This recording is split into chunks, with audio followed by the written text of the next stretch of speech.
우리 욥기 41장입니다.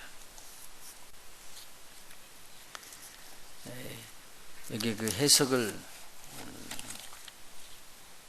하마라는 것을 갖다가 베헤못이라고 그렇게 표현하면서 육지의 공룡의 일종으로 이야기를 합니다. 그래서 여기 지금 우리가 지금 보기로 이런 짐승이다 그렇게 해서 그냥 하마라고 붙였지만 이것을 다른 번역에 보면 베헤못이라고 이야기를 해가지고 육지의 공룡을 이야기를 했는데, 오늘은 악어를 이야기를 하면서 이것을 리비아단, 그래서 바다 공룡이라고도 이야기를 합니다.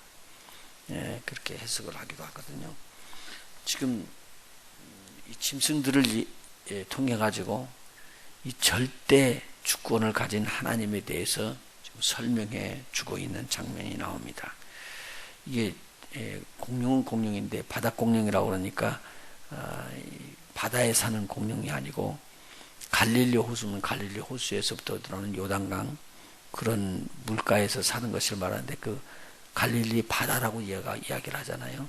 그것을 염두에다 두고 이야기하셔야지만 이해하시기가 좀 쉬울 거예요.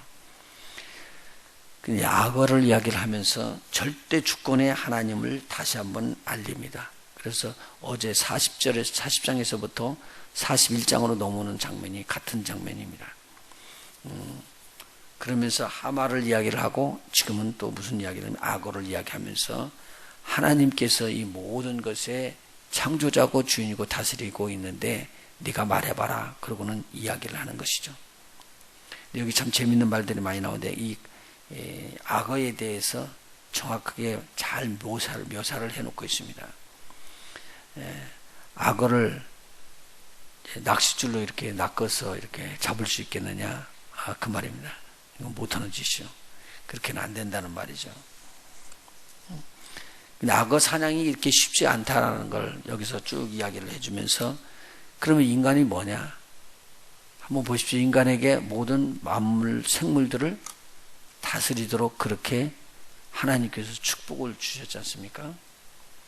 그런데 이 축복을 주었는데 이 축복이 권위를 잃어버렸어요. 태초에 아담 앞에 나오는 모든 들짐승들의 이름을 이 아담이 질 수 있도록 그렇게 만들어졌죠. 그 말은 뭐냐면 아담의 권위가 섰다는 말입니다. 근데 아담의 권위가 무너져 버렸습니다. 어느 때부터요? 하나님 앞에 순종하지 않고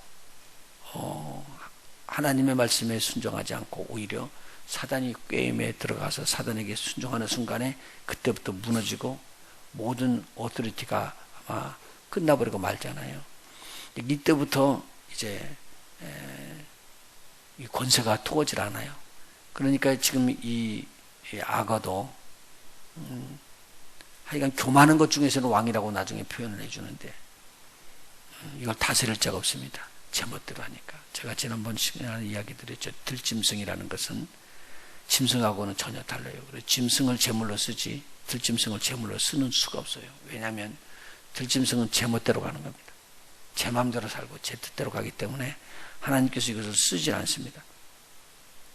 그런데 여기에 이 악어를 네가 잡아맬 수도 있느냐, 코를 꿰 수 있느냐, 아가미를 꿰 수 있느냐, 그러면서 이야기를 하기를 뭐냐면 3절 4절 한번 보십시다. 그것이 어찌 내게 연속 강구하겠느냐, 유순한 말로 내게 이야기하겠느냐. 절대 그렇지 않다는 거예요. 막 거칠게 나온다는 것이죠. 4절 어찌 너와 계약하고 영영이 네 종이 되겠느냐. 안 된다는 말입니다. 이제는요. 오늘 우리가 하나님하고 계약이 돼 있어서 나는 너희 하나님 되고 너는 나의 백성이 될 것이니라. 우리 하나님께서 얼마나 부르는지 모릅니다. 이것이 원 상태로 회복시켜 주는 것입니다. 하나님의 나라가 이미 우리를 통해서 이루어지기 위해서 사람을 지을 때부터 하나님께서는 그렇게 작정을 했습니다. 그런데 그 하나님의 나라를 하나님의 나라답게 이끌어 나가지 못하고 그게 무너져 버리고 말았어요.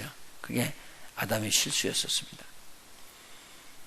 누가 계약을 파기한 거예요? 하나님이 아니라 사람이 파기한 거잖아요. 그러니까 봐요. 하나님께서 법을 세워놓고 이렇게 하라라고 지시한다고요. 그러면 그렇게 하면은 내가 너에게 공급해주는 모든 공급이 순탄하게 형통하게 될 것이다. 그런데 이 아담이 실수를 해버렸네요. 실수를 하면 권위는 위에 권위한테 들이바쳤는데 이 아담이 누구에게 바치냐면 하나님께서 지어놓던 만물을 다스리지 못하고 만물이 거역하고 달아드는 거예요. 그거 이야기를 지금 해주고 있습니다. 4절 어찌 너와 계약하고 영영이 네 종이 되겠느냐. 모든 만물은 사람이 다스리고 지킬 수 있도록 그렇게 하나님께서 주셨습니다. 그 권세들을. 근데 이 권세가 통하지 않는다는 말입니다. 왜요? 불순종하기 때문에. 이 불순종은 왜 오느냐? 실질적으로 말하면 교만 때문에 오는 겁니다. 그래서 그 이야기를 지금 쭉 풀어져 나가고 있습니다. 이 짐승을 한번 봐라. 이 짐승을 새처럼 놀리기 위해서 이렇게 묶어놓고 잡아서 묶어가지고 놔두고 사람들을 보고 어린 애들한테 보라고 이렇게 줄 수 있는 그런 짐승이 아니다. 이건 제 마음대로 뛰기 때문에 가죽에다 대고 창을 꼽아도 가죽이 들어가질 않아. 작살로 그 머리를 찌를 수 있겠느냐? 절대 그렇게 못한다. 막 이 이야기를 해주는 거예요. 그것과 싸우려거나 그걸 잡으려고 그럴 때 얼마나 힘들며 오히려 낙담이 돼서 다시는 이런 짓을 안 하겠다고 그렇게 생각하지 않겠느냐. TV에 보면 가끔 가다가 악어 입을 쩍 벌려놓고는 거기다 머리 집어넣는 사람들이 있더라고. 그런데 보니까 또 실수해가지고 이렇게 벌려놨는데 들어가 있는데 이게 턱 물어버리더라고요, 또. 그런데 그걸 다 사진을 찍었더라고요. 그게 죽기 위해서 안 내려오니까 그러지 콱 물으면 그건 뭐 깨져서 죽을 거 아니에요. 그러니까 막 뭐 찝혀가지고는 그렇게 나오더라고요. 그건 사람들에게 보이려고 하는 쇼를 부리는 것이지 야생동물이기 때문에 언제 어느 때 어떻게 일어날지 모르잖아요. 여기서 하나님께서 이렇게 이야기합니다. 누가 먼저 내게 주고 나로 갚게 하겠느냐. 온 천하에 있는 것이 다 내 것이니라. 그리고 10절에 아무도 그것을 격동시킬 용맹이 없거든 능히 나를 당할 자가 누구냐. 쉽게 말하면 그 악어를 이길 수가 없는데 악어를 지으신 분이 누구라고요? 하나님이시라는 거예요. 그러니까 악어를 너희들이 못 당한다면 나를 당할 자가 누구 있느냐. 하나님은 무엇을 지금 다스리고 있다고요? 악어를 다스릴 수 있다. 그러니까 가장 거칠은 것까지도 하나님은 다 다스릴 수 있는 그런 하나님이시다라는 말입니다. 악어가요, 이렇게 등판에 지금 말하면 태양열과 같은 것들을 가지고 있다고 그래요. 처음 들으세요? 들어보셨어요? 악어의 등판에 태양열을 태양열과 같은 일을 하고 있는 그런 하나님께서 만드신 거예요. 그래서 바깥에서 이렇게 쬐고 있으면은 그 열을 충전해 가지고 몸 안에다가 저장시킨대요. 그래서요, 한번 물속에 들어가서 오래 있으면은 거기 안에서 그 자기 몸의 열량을 유지하면서 그렇게 버틴대요. 그게 한 번만 잘 먹으면은 6개월을 안 먹어도 산다는 거예요. 이 악어가. 이게 대단한 거예요. 근데 이게 거칠어 가지고 제가 이제 플로리다 갈 때 집회를 나가는데 플로리다 그 큰 연못을 이렇게 사람들이 자경으로 뛰고 있더라고요. 근데 그 연못에 악어가 살아요. 근데 조그마한 악어가 아니라 큰 악어라 나와가지고 길거리 지나가는 그 자경하고 지나가는 사람들을 쫓아가서 물기도 하고 그런데요. 근데 대단한데 안 잡는다고 그러더라고요. 그걸 다 멸종시키지 않기 위해서. 근데 그런 짐승들이 너무 거치는데 이게 물속에 들어갔다가 물이 이렇게 이렇게 물 위로 올라올 때쯤 되면은 이렇게 떨어요, 여기 안에가. 근데 그것이 떠는 것이 물이 끓을 때 보면 퐁퐁퐁퐁 이렇게 올라오잖아요. 그와 같이 이렇게 올라오는 거예요. 이걸 여기서 이렇게 어떻게 이렇게 묘사를 잘했는지 몰라요. 여기 20절에 보니까요. 그 콧구멍에서는 연기가 나오니 마치 솥이 끓는 것과 갈대에 타는 것 같구나라고 이야기를 하면서 이게 물이 끓는 것을 표현해주고 그 뒤에 보면은 31절에 보면요. 깊은 물로 솥에 물이 끓음 같게 하며 바다로 젓는 향기 같게 한다라고 말할 때 솥이 끓어가지고 부르르 타오르는 것처럼 그렇게 일을 합니다. 그러니까 물이 막 끓고 난 다음에 그 위로 쭉 올라오는데 보면 덩어리가 이렇게 포쩍포쩍 튀어나왔던 악어의 덩어리가 이렇게 딱 보입니다. 지금 말하면서 이 악어는 사람들이 잡을 수가 없다. 거기에 악어 가죽이 제일 튼튼하다고 하잖아요. 찍어도, 창으로 찍어도 이게 꼽히지 않고 찍히지 않는다. 그러니까 이 악어는 두려움이 없는 거예요. 자기를 건드릴 수 없는 그런 두려움이 없이 막 돌아다니면서 살아가는 것인데, 그것을 누가 지었느냐? 내가 지었다. 하나님께서 이야기를 하시는 거예요. 하나님이 내가 지었다. 그러면서 여기서 이야기하기를요, 33절에 보니까 땅 위에 있는 그것 같은 것이 없나니 두려움이 없게 지음을 받았습니다. 원래 그렇다는 거죠. 모든 높은 것을 낮게 보고 모든 교만한 것에 왕이 되느니라. 그를 지으신 분이 누구냐고요? 하나님이십니다. 오늘 우리에게 지금 여기서 굉장히 크게 주시는 말씀인데, 하나님은요, 교만한 것을 끝내 못 참으셔요.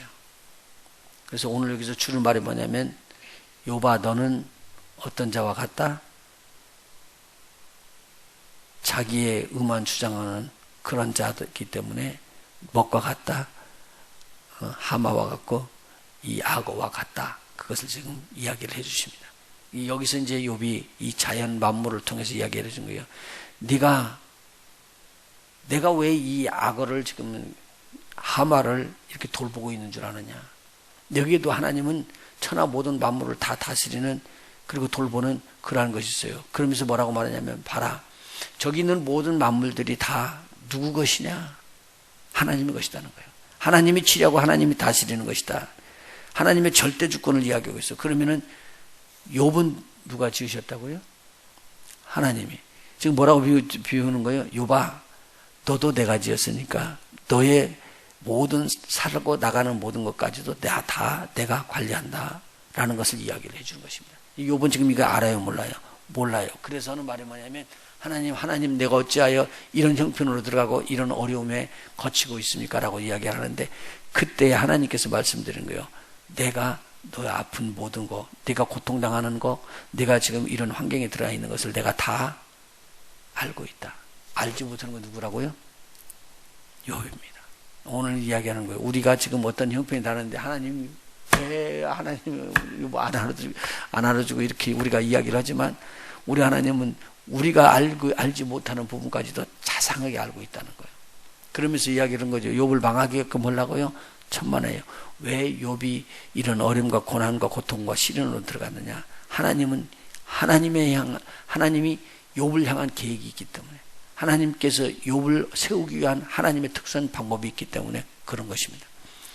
아니, 사단에게 잡혀가지고 어려움과 고난을 받고 그냥 거기서 끝나면, 그러려고 그러면은 하나님께서 욥을 절대로 사단에게 내어주지 않았을 것입니다. 그런데 사단이 공격해 들어올 것도 알고 있었지만, 그렇게 하신 이유는 그 욥이 그런 것을 통해서 또 하나님께서 세우시는 그러한 욥이 될 수 있도록 인도하시는 하나님의 정말 숨어있는 그러한 뜻이 있었습니다. 아무도 이건 모르는 것이죠. 그러니까 내가 가지고 있는 내 소유물을 등한히 여기고 그냥 아무렇게나 하실 그런 하나님이 아니다라는 것을 여기서 설명해 주고 있는 것입니다. 아주 굉장히 중요한 말씀을 하고 있죠. 오늘 우리는요, 하나 또 배울 건 뭐냐면, 내가 스스로 옳다고 아무리 인정해도 내가 그것을 인정함으로 말미암아 누구의 이름이 거슬림을 당한다고요? 하나님의 이름이. 그 이야기를 해주고 있습니다. 네가 옳다고 하기 때문에 하나님이 그러다고 이야기할 수 있느냐? 아니다라는 거죠. 이것을 가르쳐서 뭐라고 말하냐? 교만이라고 하는데, 이걸 교만이라고 누가 생각하겠어요? 내가 옳으니까 옳은데, 내가 바르게 살았는데 이것이 어떻게 교만이냐고 이야기할 수 있잖아요. 그런데 여기서요, 내가 바르게 살다고 이야기를 하니까 누가 바르지 않다는 거예요? 하나님이 바르지 않다라는 거예요. 그래서 여기서 이제 하나님 앞에 욥이 정말로 하나님 앞에 진실되게 하나님 앞에 깨지고 부스러지면서 회개하는 장면이 42장에 나오고 42장에 모든 말씀이 끝나게 되어 있습니다. 자, 오늘은 여기서 교만에 대해서 우리 하나님께서 주시는 말씀을 배우도록 합니다. 잠언 16장 한번 찾아보시죠.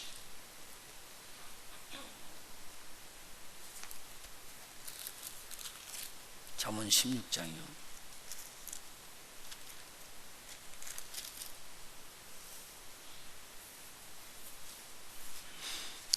18절 한번 봅니다.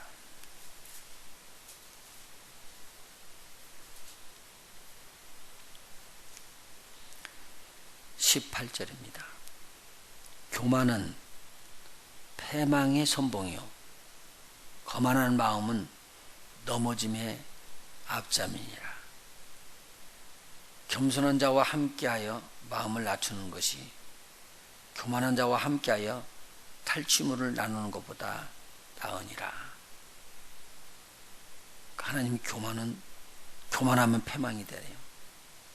굉장히 엄격하게 교만에 대해서 이야기합니다. 그래서 사람들은요, 내가 이게 의다, 옳다라고 이야기를 하지만 이런 것들이 하나님 보시기에는 사망의 길이라고 그렇게도 보십니다. 25절 그래서 기록이 되어 있습니다.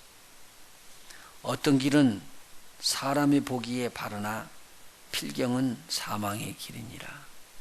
지금요, 욥이 계속적으로 자기의 의를 계속적으로 주장해 나가면 결국에는 어떻게 되는 거예요? 하나님이 옳지 않다고 이야기하기 때문에 하나님 앞에서 정죄를 받게 돼 있다는 말이죠. 정죄를 받게 돼 있다는 말이죠. 그래서 하나님은 교만한 것을 원치 아니하시고 또 겸손한 것을 하나님은 바랍니다. 15장 한번 잠언요 15장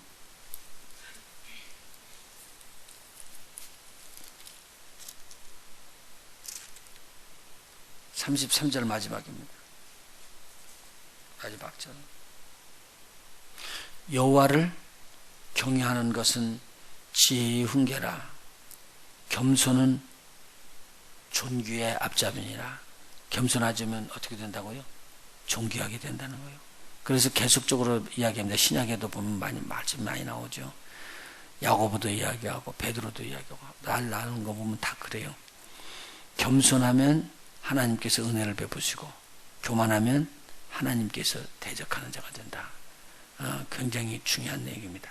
이것은 마찬가지예요. 어디의 삶 속에서나 다 마찬가지인데 오늘 깊이 우리가 새기면서 하나님께서 우리를 낮추기를 원하는구나. 하나님께서 다른 거야 말하는 게 아니라 야 욥아 내가 너를 다 알고 있고 너의 모든 것을 다 알고 있는데 너무 많이 말을 하면서 하나님 앞에 자기 의를 주장하지 마라. 하나님이 다 모든 것을 알고 계신다. 그러면 하나님께서 풀어주실 때가 있지 않겠어요? 그때 하나님께서 더 큰 은혜를 베푸셔서 저를 존귀케 올리시는 것을 볼 수가 있습니다. 우리 하나님의 인정받으시는 복 있는 신앙생활 하시길 예수님으로 축원합니다. 하나님은 여러분들이 일거수일투족을 다 보십니다. 마음의 깊은 것도 아십니다. 우리 하나님의 축복이 넘치기를 축원합니다. 기도하십니다.